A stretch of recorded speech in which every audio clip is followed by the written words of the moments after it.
Bismillahirrahmanirrahim. Assalamualaikum warahmatullahi wabarakatuh. Kembali kita bertemu bersama Ibu Ati Nurhayati dalam pelajaran matematika kelas 9. Kali ini Ibu akan membahas mengenai bangun ruang sisi lengkung, yaitu tentang kerucut.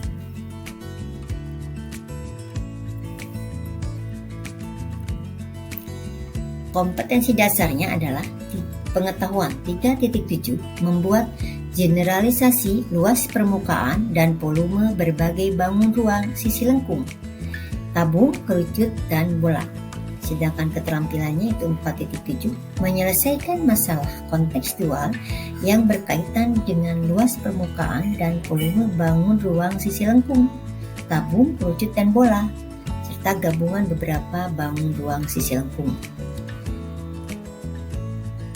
Tujuan pembelajaran kali ini yaitu nanti setelah mempelajari materi ini, Ananda diharapkan dapat mengetahui definisi kerucut, kemudian mengetahui jaring-jaring kerucut, menentukan luas permukaan kerucut, dan menentukan volume kerucut.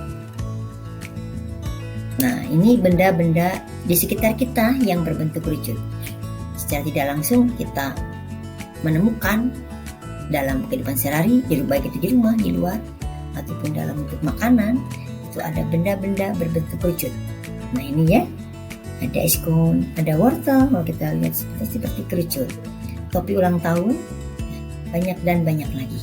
Silahkan Ananda bisa menemukan sendiri di rumah, di sekitar lingkungannya, benda-benda apa saja yang ada di rumah yang berbentuk kerucut.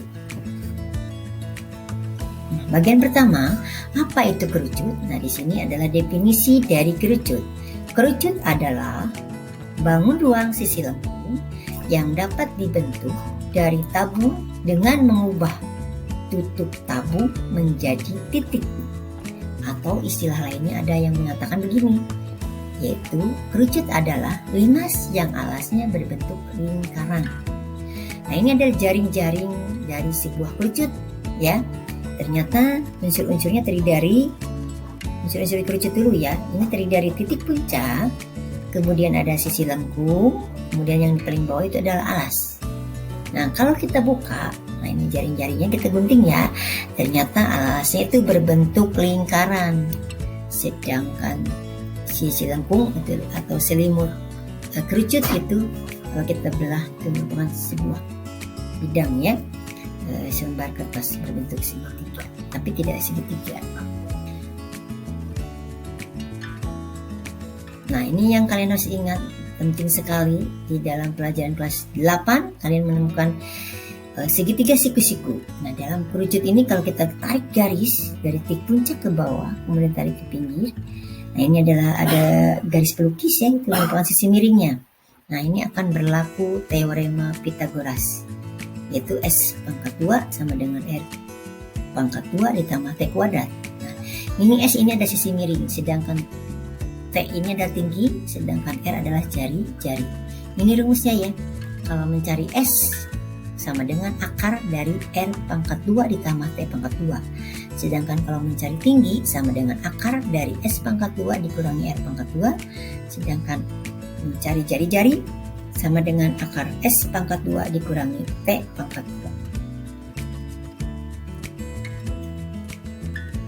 2. Nah, sekarang lanjutkan ke luas permukaan kerucut. Luas permukaan kerucut, kita tahu bahwa tadi kerucut itu adalah dari alasnya berbentuk lingkaran, kemudian sisi lengkungnya itu merupakan selimut kerucut, ya. Jadi luas kerucut itu adalah luas alas lingkaran ditambah selimut kerucut, sama dengan PR pangkat 2 ditambah PR S.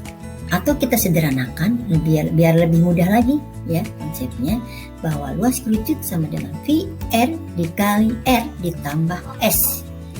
L itu adalah luas, sedangkan R jari-jari, dan S adalah garis pelukis. Kemudian volume kerucut.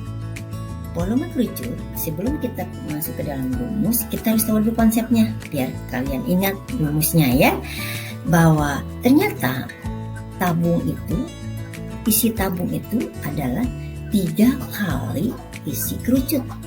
Nah, mungkin kalian pernah ya belajar di SD atau yang praktekkan, kita mau menghitung volume, kita isi dengan pasir ya, kemudian kita tumpahkan ke dalam kerucut, ternyata penuh ya oleh 3 buah kerucut. Nah, dengan kata lain bahwa volume kerucut adalah sama dengan volume tabung dibagi 3. Kita tahu bahwa volume tabung kemarin dalam pembahasan part pertama itu mengenai tabung ya, bahwa volume tabung adalah PR pangkat 2 kali T.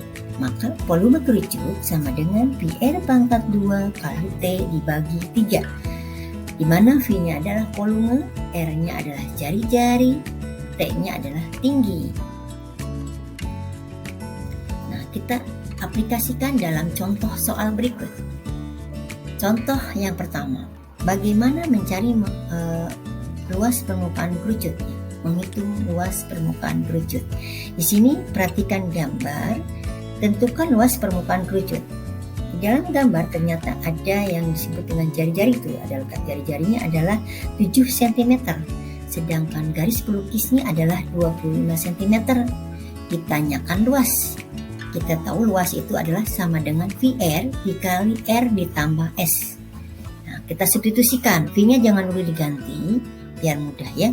V dikali R-nya adalah 7, kemudian R yang di dalam kurungnya 7, ditambah S-nya 25.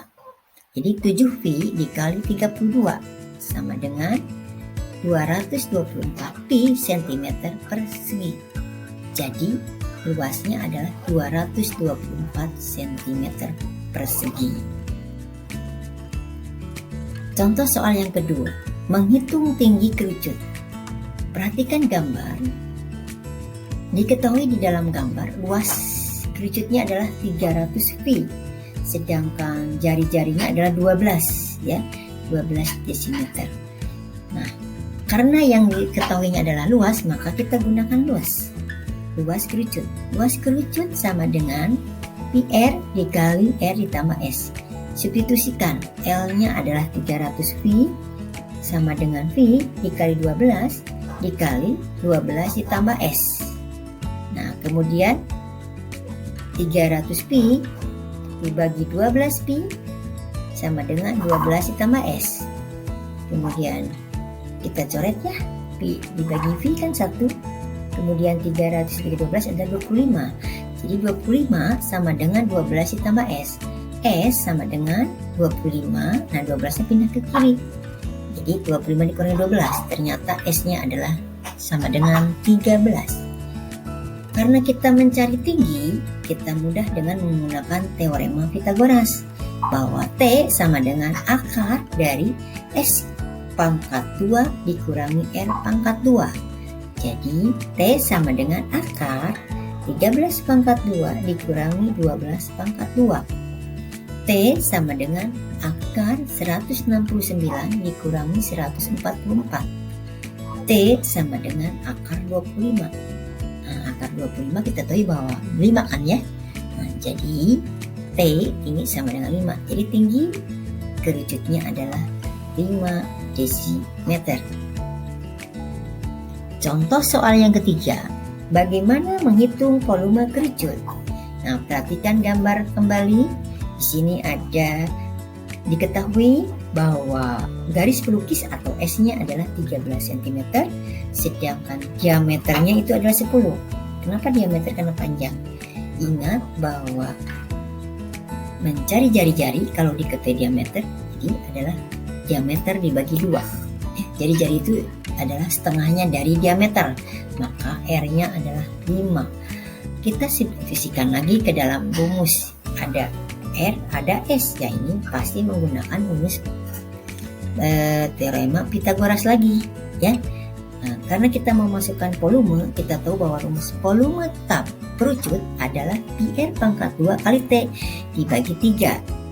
Oke, nah, T-nya udah ada sekarang, kemudian S-nya sudah ada, R-nya juga sudah ada. Kita substitusikan ke sini ya. Nah, di sini udah dapat T-nya 12, V V-nya V saja, sedangkan R-nya adalah 5. Jadi V kali 5 pangkat 2 dikali 12. Jadi V kali 25 kali 4. Jadi V sama dengan 100. Volume sama dengan 100 V. Jadi volume kerucut tersebut adalah 100 V cm kubik. Contoh soal yang keempat, menghitung jari-jari kerucut jika diketahui volume. Nah, kalau yang diketahui volume berarti kita menggunakan rumus volume ya. Kita tahu bahwa rumus volume kerucut sama dengan VR pangkat 2 kali T dibagi 3. Sementara yang diketahui adalah volume, maka kita cari jari-jarinya. Kemudian tingginya adalah 10. V sama dengan VR pangkat 2 kali T dibagi 3. V-nya adalah 120 Pi, volumenya ya maksudnya. Volumenya adalah 120 Pi sama dengan VR pangkat 2 kali 10 dibagi 3. Nah, kemudian ini 3-nya pindah ke sini. Coret. Jadi R pangkat 2 sama dengan 120 kali 3 dibagi 10. Jadi R pangkat 2 sama dengan 36. R, nah, akar dari 36 ya, kalau pangkat pindah ruas itu akar ya. Jadi R sama dengan akar 36. Jadi R-nya sama dengan 6. Jadi jari-jarinya adalah 6 meter. Nah, sampai di sini anak-anak. Semoga kalian bisa pahami. Nanti ada soal ya di Classroom. Silahkan kalian bisa mempelajari kembali. Kita bertemu kembali dalam pelajaran berikutnya. Mudah-mudahan kalian selalu sehat dan tetap semangat. Alhamdulillahirobbilalamin. Sekian dan terima kasih. Bye.